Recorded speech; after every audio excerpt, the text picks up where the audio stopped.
Assalamualaikum warahmatullahi wabarakatuh. Apa dampaknya perang Iran Amerika? Mana Bu?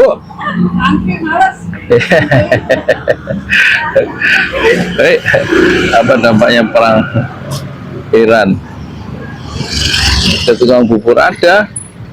Itu barusan dapat informasi ya, sebelumnya juga dapat informasi dari istri kemarin. Hemat-hemat Pak, plastik naik 2 kali lipat, yang tadinya 5.000 jadi 10.000. Lah kok bisa gitu, saya tanya.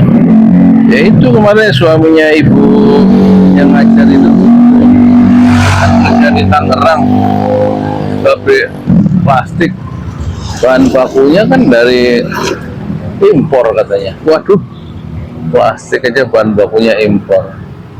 Pertanyaannya sebenarnya bukan terlalu penting ketua bubur, tapi perang Iran ke Irak itu ada dampaknya nggak ke ini, perang pembela dan pendukung jasa palsu, jasa asli yang di Solo itu yang penting. Kalau dulu gerakan Aceh Merdeka bisa berhenti karena tsunami 2004 ya, zamannya SBY, sama faktor internal ya. Tapi kemudian diselesaikan dengan aspek internasional di Helsinki kan, perjanjian RI dengan gerakan Aceh Merdeka. Persoalan keadilan yang tidak didapatkan oleh orang Aceh dan memantik gerakan Aceh Merdeka selama 30 tahun itu bisa berhenti setelah ada tangan-tangan internasional yang ikut bermain, ikut membantu penyelesaian dari gerakan Aceh Merdeka yang tidak selesai meskipun diadakan jaring merah atau operasi militer itu kan. Tapi faktor yang menentukan, kata tokoh-tokoh gerakan Aceh Merdeka, itu adalah faktor tsunami yang meluluh lantakkan Aceh ya dalam beberapa menit, sehingga menimbulkan derita yang tidak terkira, sehingga menimbulkan kesadaran baru pentingnya memperhatikan nasib anak cucu masyarakat Aceh, generasi baru Aceh di masa depan, sehingga pilihan-pilihan terbaiknya adalah kemudian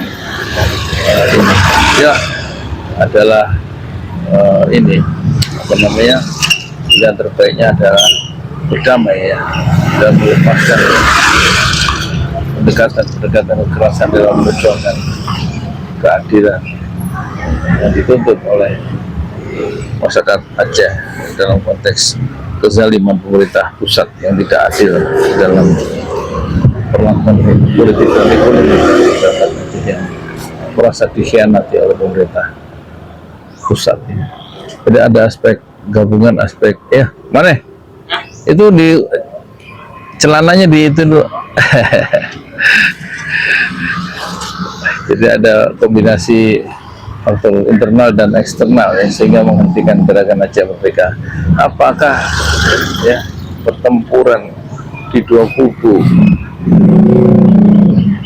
yang mempertahankan dan membela ijazah asli sekaligus meneguhkan ijazah palsu Jokowi itu akan reda karena faktor internal atau faktor internal juga eksternal?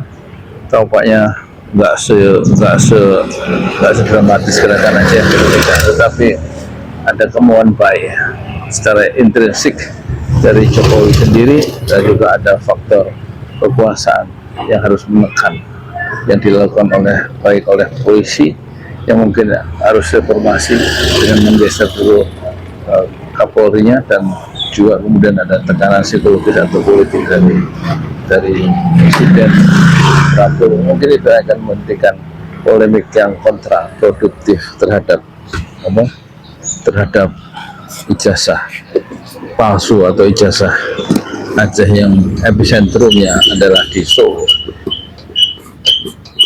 Dan sebenarnya ketika orang bicara tentang bagaimana menegakkan keadilan pada level global yang dituntut oleh Iran dan juga dulu dituntut oleh Aceh tentang keadilan, dan sekarang masyarakat sipil juga menuntut keadilan dan kejujuran dari pemilik ijazah itu. Bagaimana menurut Anda menyelesaikan masalah ijazah ini yang sudah hampir, jasa palsu ini yang sudah hampir 5-7 tahun dan menimbulkan korban-korban sesama anak bangsa yang sebenarnya tidak perlu dan justru kontraproduktif. Ya, ini sekedar pikiran-pikiran sederhana ya. Seorang tukang bubur di Pramuka yang sudah 65 kali mengitari matahari dan tidak punya kekuasaan untuk menghentikan kolonial yang sangat memalukan dari kasus yang sangat tidak menguntungkan rakyat sama sekali, yaitu ijazah palsu. Assalamualaikum warahmatullahi wabarakatuh. Gimana menurut Anda?